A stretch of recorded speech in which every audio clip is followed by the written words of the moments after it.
Morning, this is Mr. William, West Virginia. It is the 30th day of October, 2019. Today in West Virginia, it is a Wednesday, hump day. I have a very definite word for you. It comes out of the book of Mark, chapter 8, and verse 27. It begins, and my heading says, Peter declares Jesus the Christ. And Jesus went out and his disciples into the towns of Caesarea Philippi.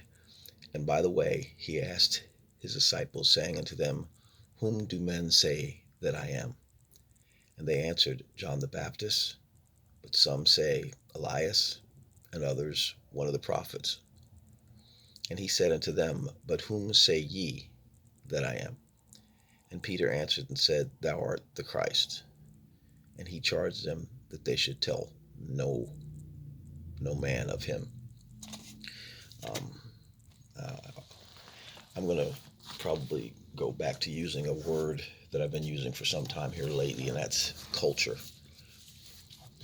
Jesus questioned his disciples for whatever reason. I mean, I know there's other versions of this. I'm using the book of Mark this time, but he was questioning his disciples because one of the biggest questions any of us have most of our lives is, who am I? Who am I? Now, Jesus knew who he was.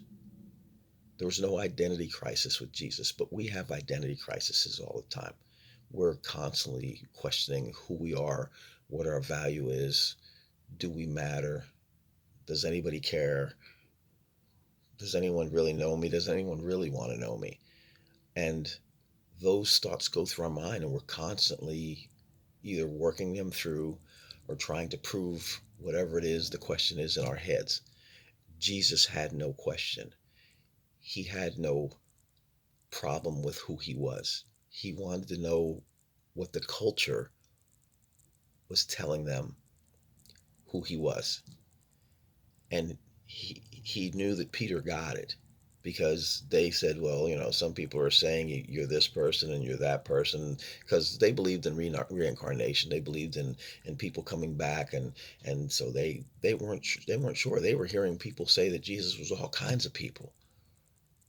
And plus Elijah had just disappeared off the face of the earth. So people were thinking, well, maybe this is the prophet Elijah come back to life again. And Jesus asked him, whom who does the culture say that I am? And Peter and them answered. But then he asked them, who do you think I am? Forget about culture. Forget about scriptures. Forget about everything else. Who do you think I am? And Peter said, Thou art the Christ. You're the anointed one. You're the prophet. You're the prophetic return of God's Son. And so Peter got the answer right. Now my question to you is, whom do you say Jesus is? Who is he to you? Have you allowed the culture to tell you that he's somebody else? Or do you know by the Spirit of God who he really is? That question answers the question as far as who you are. When you figure out who Jesus is, you'll know who you are. All right? Hey, this is Mr. William, West Virginia. I love you, but more importantly, God loves you. That's why he wants you to know Christ. Okay? Shalom.